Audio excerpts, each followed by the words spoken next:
and welcome to another episode of the Women's Sports Matters podcast. My name is Gianna Belcastro.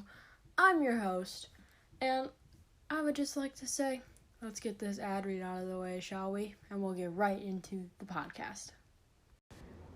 Hello. Good. Hello, everyone, and welcome back to another beautiful episode of the Women's Sports Matter podcast. Today, I'm here with a very special guest, Lyndsey Fry.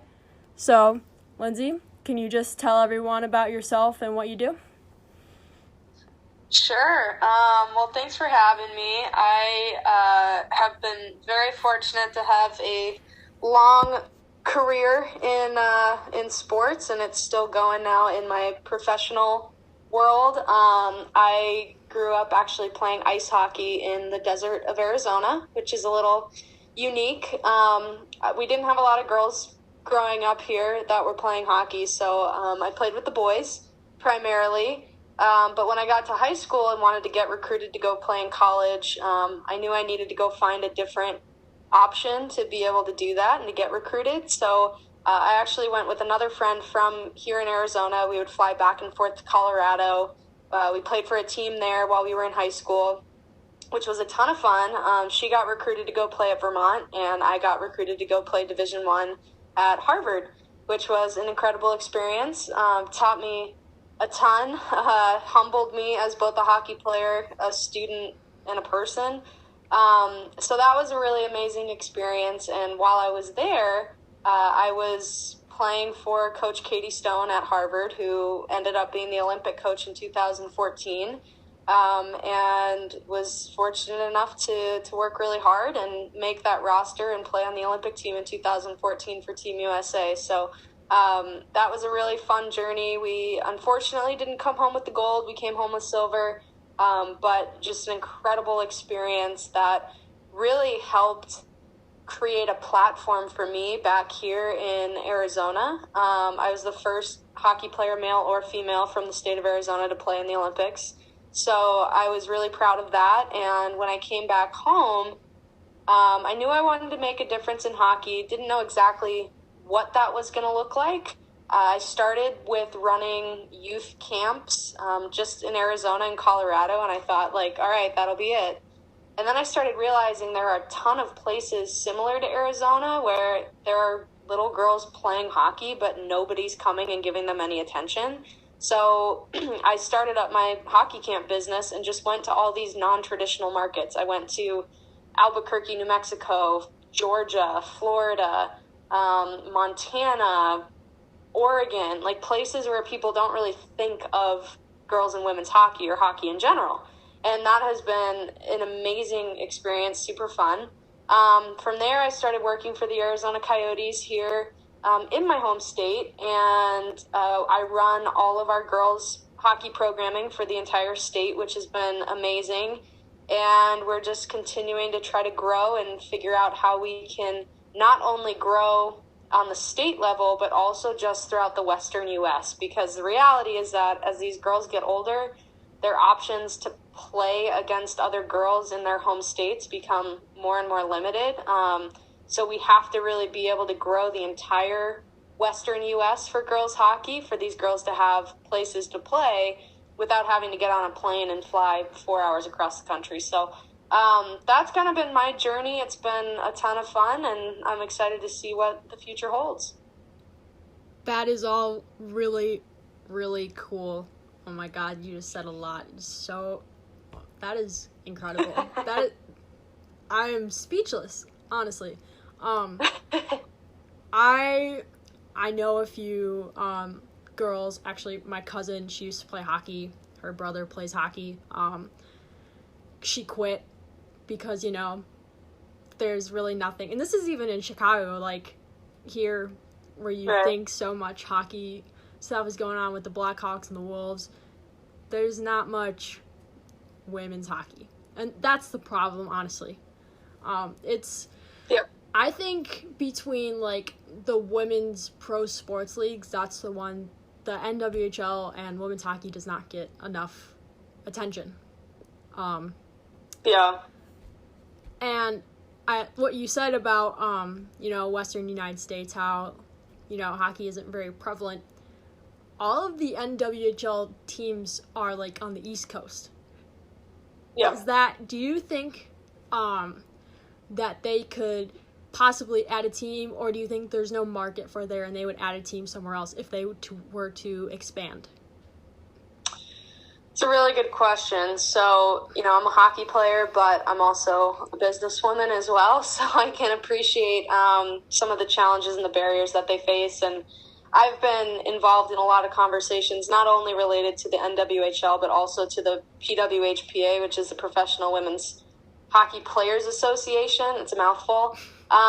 It's kind of a fragmented situation right now in women's hockey. You've got the NWHL, that's primarily out of New England, and then they also have a team now in Toronto and a team in Minnesota. And then you've got, a bunch of the high-level Olympic players, national team players, who are kind of protesting that league and have joined the PWHPA. And the difference with the PWHPA is they travel all over the country. So we actually brought them down to Arizona last March, which was an incredible experience to have them all here. We had a ton of Olympians, and for our girls to be able to see that was amazing because we don't have that kind of access typically. So, there's pros and cons to both. I think the reason everything is pretty centralized in Minnesota and in New England is because that's where those programs started. So you see a lot higher girls hockey numbers in those states and in those areas because those kids are able to go down the street and watch a college hockey game, a women's college hockey game. That isn't something that I ever had. I didn't even know what women's college hockey was. I didn't even know what the Olympics were until I was probably 10 years old. So I think that's a big difference is people just, if you can't see it, it's hard to believe that you can ever become it. So I think that's why you see a lot of things kind of centralized in those areas is because that's where the fan market is, because those are the girls who have grown up seeing college hockey in their backyard and want to continue to play the sport because they understand that there's a path for them. So I think to answer your question, I would love for it to come out west. I don't think we have the market yet, especially having run an event where we had some of the highest level players in the entire world right here in our backyard. And it's hard. It's hard to create something that's sustainable, but I think that's why it's so important.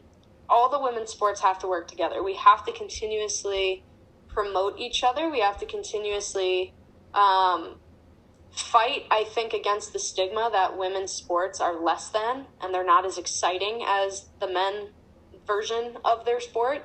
I think we're starting to see, obviously, a lot of acceleration with what soccer's doing and the attention that they've been able to get, not just on a national scale, but on a global scale. So I think, hockey is definitely further behind. I remember I took like a Southwest flight to LA maybe 2 years ago, and I'm like waiting in line to get on the plane, and I see these women around me that are like super tall.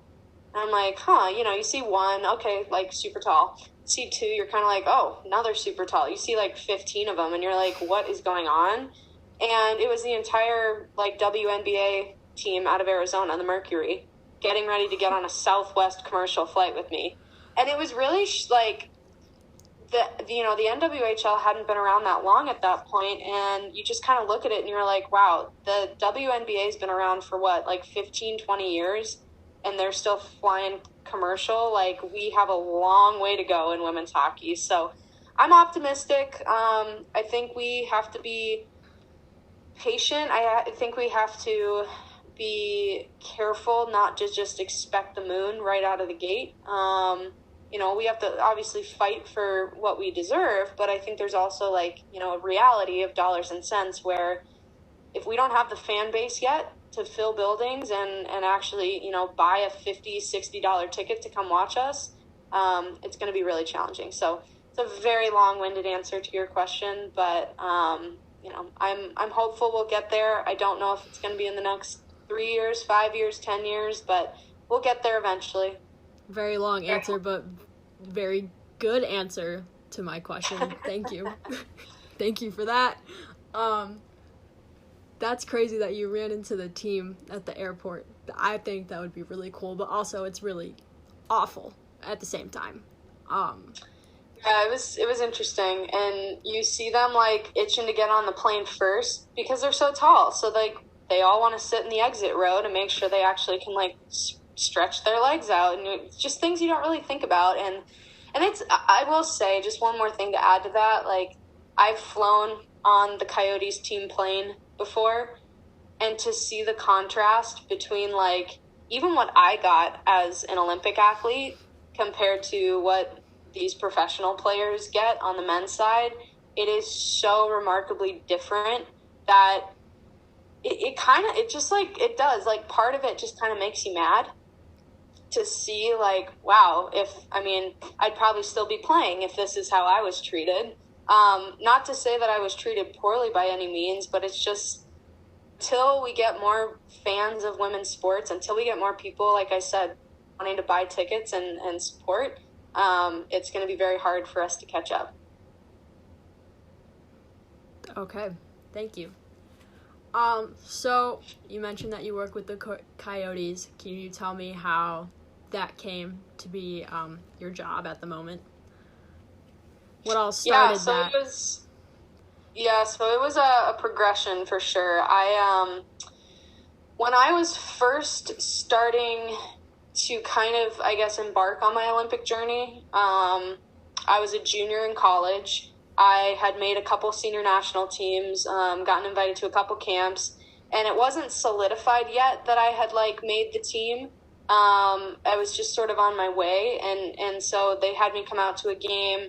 I helped, run like a girls clinic. I helped do some street hockey clinics. And then when I actually made the team, I started doing more stuff with them when I could. I mean, I was trying to do it all when I was coming home from college on breaks or over the summer.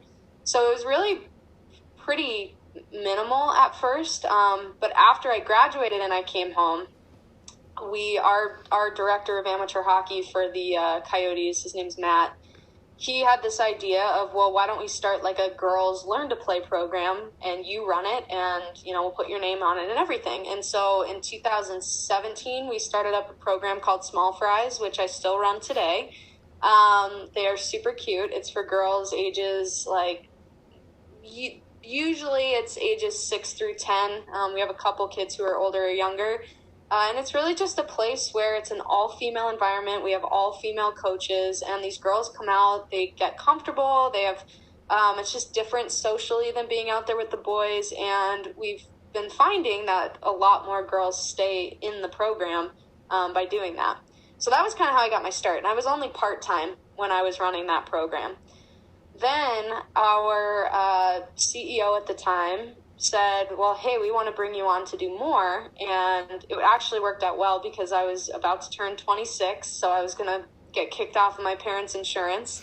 So I needed a full-time gig, and he's like, let's bring you on as kind of a female ambassador, like an advisor to the club, to kind of have a female voice for some of the decisions that we make. And so I was actually one of the first, if not the first, female ambassador for an NHL team. There are now, I think, 6 or 7 of us throughout the NHL. So it's kind of cool that, that started in Arizona.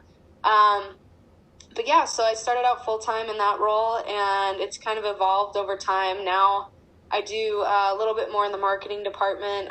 Like I said, I oversee now this all-girls program called the Arizona Cachinas that we started about 1.5 years ago. And I have no idea what it's going to evolve into in the future, but I'm excited, and I still also run my business in the summer, doing camps and clinics. So I'm actually going to Vegas tomorrow to run something, so I'm excited about that. That's really cool. Wow. So do you guys like have meetings like every once in a while to talk about stuff, or is it just you go with the flow with what your team talks about? That's a really good question. So I also sit on this thing that got started about 1 year ago called, maybe 1.5 years ago, called the female hockey advisory committee that the NHL started. So I'm one of, I think, about 12 or 13 women that sit on that. We have a couple men on there as well. And we sort of report up to the NHL and the NHL Players Association. And our job is really just to advise the league on girls' hockey initiative, women's hockey initiatives, things like that. And we sort of just come together every couple months with either on the phone or in person and discuss anything and everything that's relevant to women's hockey and the NHL. Through that is kind of how we started like pushing out to the other clubs. Hey, Lyndsey Fry's a female ambassador down in Arizona. This is an option for you guys to start doing as well. And every club that has one, it's a little different. Some of them are full-time. Most of them are part-time. We were actually just in March or April, we were just about to start kind of having those calls where we all were going to start mingling and discussing things and kind of becoming more of a unit. And then, everything with COVID happened and teams started laying off employees. So we decided to kind of put that on pause. But the intention is absolutely to make sure that we are kind of working together as a united front, sharing ideas. We're really proud of the fact that, in Chicago, for example, the Blackhawks sent down people from their hockey development team to Arizona to watch how we run small fries so that they could learn and go back and replicate it with Kendall Coyne, which is like an amazing honor for us to know that, a team that's much more established than we are with celebrity talent in Kendall that goes far beyond mine, that they wanted to learn from us. And we're seeing the same thing. The Carolina Hurricanes are doing a similar thing down there. So yeah, it's exciting to see. And I think my favorite part of it is all the creative names that everybody comes up with. Cause like ours is small fries. They did golden coins for the one in Chicago for Kendall Coyne. And then the one for Carolina is the Hurricanes. So it's like a competition I think we've all got going for the best branding. It's really good names, not gonna lie. Those really good. Yeah. I like the Hurricanes. That one really got me. Do you have an interesting story from one of your camps about like some girl that was scared to play or like had questions about the game or was like brand new? Something interesting that happened at one of your camps? Yeah. Oh gosh, I've had plenty of interesting things that have happened. But I think one of the things that we're super proud of is when we get a really shy girl to come out for day one of small fries who really isn't sure if she wants to be there, who's very nervous, who doesn't have any confidence, who like wants to just like hold on to mom and dad the whole time. When we get that girl and we're able to see her transform over the matter of a few months into just like this social, confident little butterfly, like that's the coolest part of what we do. I think especially with small fries. For my camps that I do, just for Lyndsey Fry hockey, most of those kids have already been playing, so they're all pretty comfortable. But small fries especially, like to be able to see the confidence and the friendships and the memories and, the mentorship that we're giving these girls and actually see it come to life. Like there was this one girl last year who like literally was like holding on to a coach's leg the entire practice the first couple times out. Her like lower lip was just like quivering the whole time because she was just like so scared to be out there.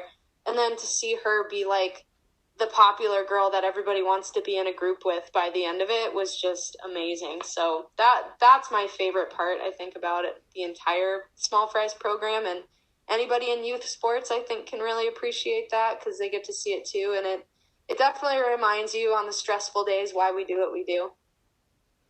It's really cool. I remember when, I played a lot of sports growing up. I went through so many because I just could not find my one fit. I used to go to these camps, play on these teams. I used to play baseball too. Just want to reiterate that. But that was not a fun experience, but, like, when I saw another girl that was playing, like, that helped me out, too. Because it's really hard, especially when no one talks to you on the team, or when the other boys on the team laugh at you, and there's, like, that other girl that's playing with you, or even another girl on another team. Hearing stories like that truly melts my heart. But it just makes me think about all the stuff that I did when I was little. I mean, I'm only 18. I still feel like I'm really old, but yeah, it makes me feel like remembering all that stuff that happened. And then my other cousins that have gone through the same stuff too. Yeah, for sure. So you mentioned the Olympics. That is really cool. First of all, I watch the Olympics every time they're on. Even the weirdest sports, like I watch water polo. I watch gymnastics. I do watch hockey when it's on. Curling, that is a very interesting one. But I want to hear about first of all, what is the behind the scenes of the Olympics? Like you go the very first day and the very last day, like stuff like that. Whew, yeah. I mean, we were there for a full month in Russia, so it for us it was a little different than what some of my teammates experienced when they were in like Salt Lake City or when they were in Vancouver. More of the like really established cities. That experience, from what I'm told, like you had your Olympic Village, but then you had to go get on a bus, and then you would have to drive 30-40 minutes to get to the rink, and it was just like more of a chaotic process. For us, they built the entire Olympic Village. Everything was built from the ground up. It was the most expensive Olympics ever. It truly, I mean, like there were questions of whether or not anything was going to be finished before we got there. It all was. A lot of the hotels weren't built, so most of our parents actually stayed on a cruise ship that was docked there because they knew that the cruise ship would like actually be there. So my experience and my parents' and family's experience is like so different and hilarious. But yeah, it was, we had great accommodations. We had these little dorms. Everything was like right there. So the Olympic Village we had like the dining hall, you had a little recreational area where, they had books, they had video games, they had ping pong tables, like if you just wanted to go hang out, relax. But what was really nice for us is we literally could walk. We had bikes we could rent too, but we could walk to the rink. So like we never had to like get on a bus to go to our games. We just walked over to the rink, which was really, I mean, I don't think I fully, because I didn't play in some of the earlier ones, I don't think I had a full appreciation for how convenient that was. But that was awesome. I didn't get to, unfortunately, go really to any other events. I got sick right after our final game, so I was kind of down for the count for the remaining days we were there, because I really didn't want to fly back on like a 13-hour trip. Feeling awful, so I laid low for a couple days. But yeah, it was incredible. I mean, I think for me, some of the big moments that really stick out is just going out on the ice for the first time, even just for practice, and like seeing the Olympic rings for the first time and going like, holy cow, how did this little girl from the desert make it here? Like, what am I doing here? Type of thing. Having my family there was incredible. They were awesome. I had a lot of people there. I had my parents, my brother, my grandparents, my parents' best friend. My best friend came. Like, it was a whole crew. So that was really cool to have everybody there. And I think easily my favorite part, because without their love and support my whole childhood, I never would have been there. But yeah, I think the part that everybody like thinks is the coolest is interacting with other athletes, and it was definitely cool, like to be in the dining hall and to see like some of these big names. Like there was one day, because Lolo Jones was there bobsledding, even though she's a track star, so like we were hanging out with her one day. we were in a different village than a lot of the skiers and the snowboarders and things like that. So we didn't really see them, but like all the NHL guys were there. We got to interact with like the figure skaters a lot because they were on kind of a similar schedule as us. We interacted with the curlers for sure, although it's funny because, you know, they don't look necessarily like the fittest of Olympians. So there was one time when I was like talking to one of them and I thought he was like a team doctor or something. And I find out he was the captain of the curling team, and I was like, whoops. Nice. But yeah, I don't know. I mean, I think the big thing is when you're there, like, you're there to get a job done. And what's different with hockey than other sports is, like, some people are there to race 2 races and, like, they're done. Whether they're speed skaters or whether they're skiers, whatever. So, like, some people are there for 3 days and then they fly home. Because ours is a tournament, like, we're there the entire time, and it's pretty much, like, all business all the time. So we, I think, I don't know, I mean, we were kind of boring. We laid low for the most part, but yeah, it was a really cool experience. It was definitely interesting, though, like, they had, like, just finished everything. Like, you could still smell the glue. There were, like, screws in the street. But they got it done. So you didn't play ping pong with any rivals or anything like that? Is that a thing? Not really. Not a whole lot. We wanted nothing to do with our rivals while we were there. Oh, my God. It's hard because, you know, our rival is Canada, and that's who we ended up losing to. And you get to know all those women. A lot of us played in college with them or against them. You play multiple tournaments against them, and it's always kind of, in some scenarios, like, everybody will hang out with each other after. But, like, it's very weird when... You know, when we play Japan, like, we know nobody on that team. But to be in the dining hall before a game against Canada and you know everybody and you're just like, I hate all of you in this moment. And, like, you just, like, I don't know, you go to a different headspace where it's like, we're about to go to war. And, I don't know, any, like, friendships you have are out the window leading into it. And it's just, it's a very, very tight rivalry. Canada and U.S. may be one of the best rivalries in the world, especially with hockey and soccer. Yeah. Basketball, not really. It's not that prevalent. So much. I don't think it's that prevalent. There could be people to argue with me about it, but I don't really think so, because I think the U.S. is better than Canada in basketball, but that's a whole nother topic for another day. That is interesting to hear about the Olympics because, you know, I'm a regular person. I'm sitting on my couch.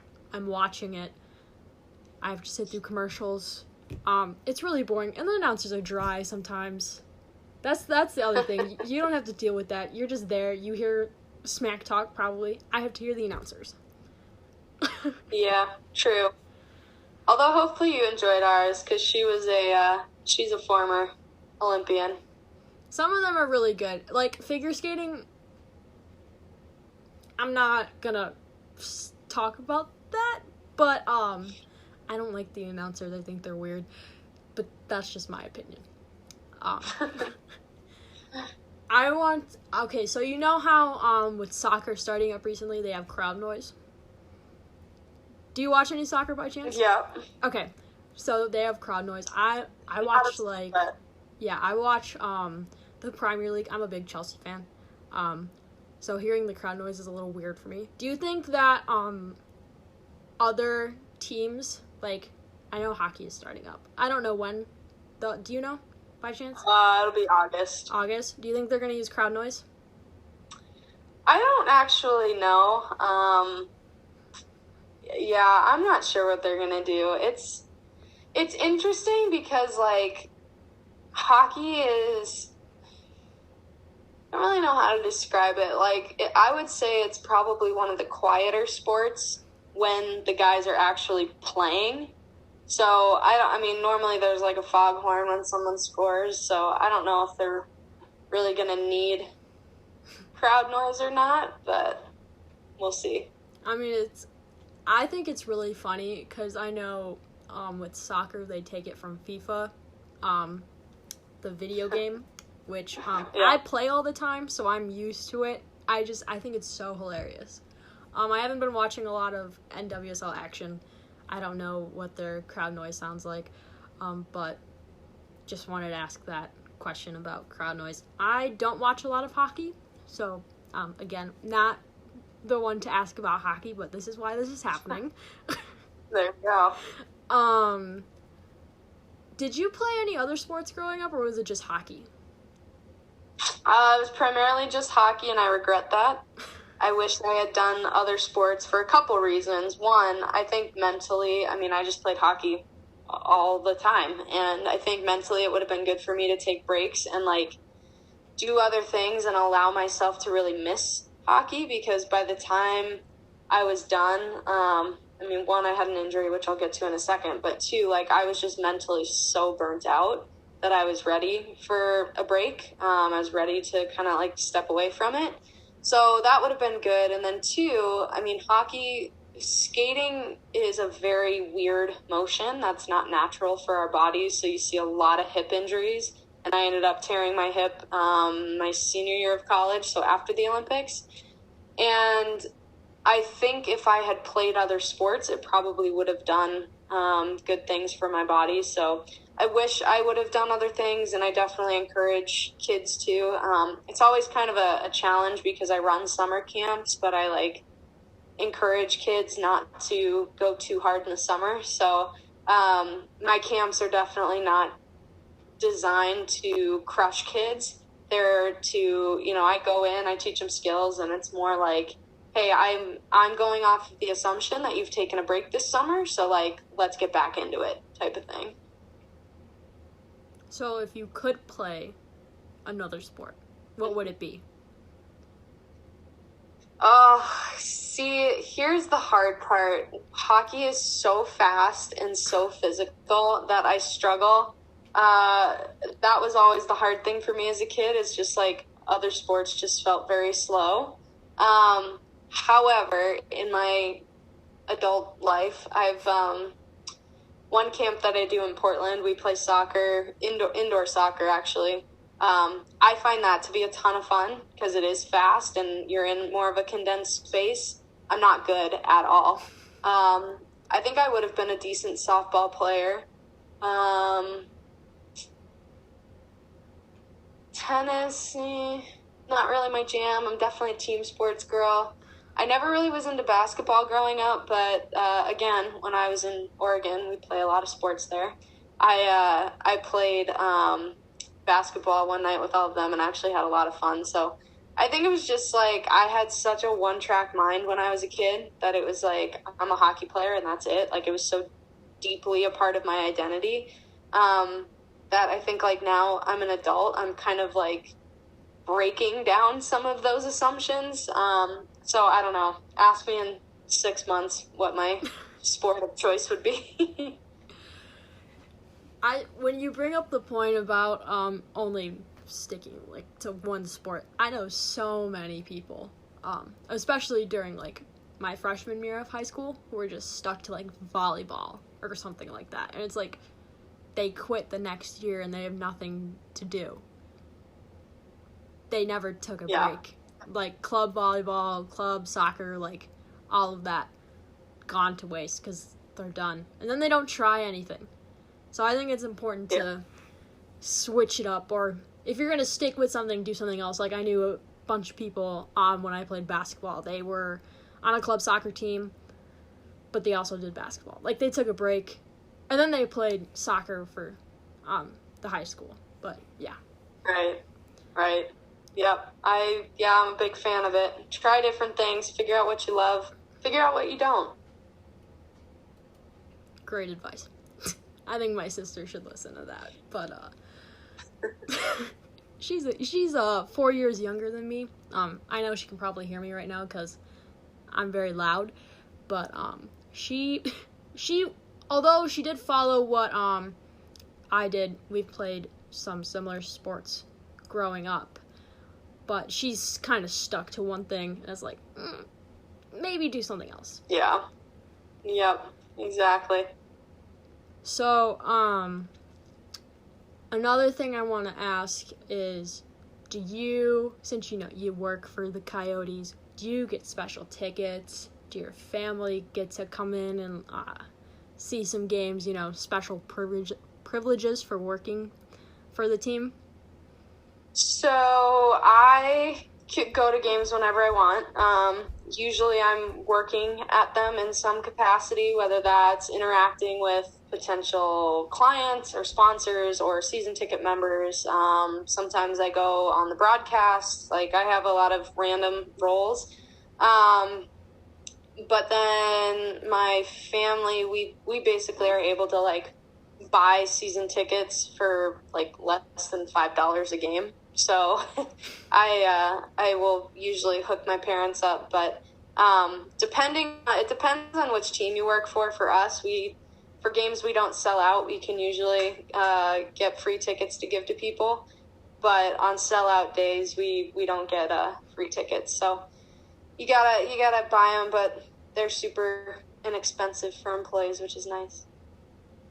That's really cool. I used to, I guess, intern for a minor league baseball team here, Kane County Cougars, affiliate, Diamondbacks. Mm-hmm. Yeah. So, they never offered me anything, but I did get, I got discounts on some merch. So I had that. Yeah. Gotta work your way up for the perks. I know. I mean, I did design a few flyers for them, and I was working on their team website and all, but I guess that's not enough, you know? But speaking of, like, interning and working your way up, I'm going to school for sports management. I'm going to do community college first. Then I'm going to pick some wonderful university, either on the East Coast or maybe stay in the Midwest. But do you have any advice for people like me that are trying to, especially like women, trying to work on the management side of sports, like what they can do and how to get involved, stuff like that? Yeah. Yep. I think the biggest thing is get your foot in the door in whatever way you can, at whatever level you can. So the fact that you interned is great. There are going to be times where you're just volunteering and trying to do whatever you can to build your network. I think sports in particular, because they are such highly sought after jobs, the more people you know that you've shown that you can do good work and that you're a good person and you're, good to be around and work with, the better off you're going to be, because those are going to be the people when their friend down in Tampa, Florida has an opening with the Rays, can call you and be like, hey, my friend down there, they've got an opening in graphic design, or they've got an opening in management, or whatever it is. That's what's going to help you get through the door. I think that can be as simple as, like, we have some full-time employees with our team who started as just like part-time guys going out to schools and helping out with youth hockey programming. So I think just however you can get in, I think never look at yourself as being too good for even the smallest jobs. And, eventually that's going to build up your resume, build up your network, and that's what's going to help you get a position. And I think it's also important, like, so many people are just so set on, like, well, like, I want to work in the major leagues, or I want to work for the NHL or NBA, whatever. Sometimes your personality may be a better fit for a minor league club. Like, there's a lot more flexibility if you're more of a creative type in minor league sports. You can just be a little more goofy. You can do some more unique things. When you get up to the pro level, you have to kind of like work within the restrictions of the league and kind of what the expectations are. And that's not for everybody. Some people love working in the minors and they do really well there. So try a little bit of everything, intern wherever you can, volunteer wherever you can. And if it's something you really want to do and you're passionate about and you have the skills for it and the personality for it, then that's going to go a long way. I think, you don't have to just look for opportunities with actual sports teams. You can volunteer at a YMCA and build up your resume. You can volunteer with a youth club organization in sports. I think there's just a lot of different ways that you can build up your skill set and add it to your resume, and that's gonna be really helpful. So work a lot for free, be willing to grind, and hopefully it'll eventually open doors for you. Thank you for your advice on that. I will listen to that. I've had supervisors tell me, I can do something for you already, and I was only there for like 5 months. It's crazy how, like, it took from, I started there in September, and then, coronavirus ended. It was through my high school, that it's kind of like a program within the state of Illinois where you can do an internship. It's part of your class for credit. Nice. Yeah. So I was the first person from my school to intern with the Cougars. So it was really cool to do that and to see what an actual front office was like. Kind of changed my perspective totally on that. Yep. But yeah. It's awesome. Is there anything that you would like to promote to the podcast? We are very small, but we are growing. I will also put links to stuff in descriptions, also on Twitter or whatever, but what do you want to promote? I think my favorite thing I'm doing right now is actually an online adult program. I'm actually running it tonight. I do it twice a week. It's live lessons, online videos, things like that, but it's super fun, and I have adults from literally all over the country that log on, and the main idea behind it is it's an opportunity for adults who have always wanted to learn how to play but maybe don't have access to ice time, or maybe don't feel super comfortable just like getting on the ice and trying to learn. So it allows them to work on skills and learn things off the ice first in the comfort of their home and also in the safety of their home right now, that they can then translate on the ice. So it's a subscription, $20 a month, super inexpensive, and it's a really fun time. We go every Tuesday night and Saturday morning. That is very cool. You gotta have to send me the link for that so I can tell all 7 I don't even know how many subscribers I have about it. Anything else you wanna mention? I don't think so. I think that's it for me. All right. So, as I turn my phone back around towards me, this was a very wonderful interview, my very first interview, actually, for this podcast. I just want to thank Lyndsey Fry again for coming on. It was a very amazing first interview. I learned so much today, so just wanted to say thank you for that. So much knowledge. So much knowledge in my brain now about women's hockey, the Olympics, and a new thing that I've heard of, some adult hockey lessons, I guess. Get you signed up. Yeah, guys, you gotta get signed up. So, this is the Women's Sports Matters podcast. I'm your host, Gianna Belcastro. Please wash your hands, wear a mask, and social distance. Thank you for listening to this episode. And that's all, folks.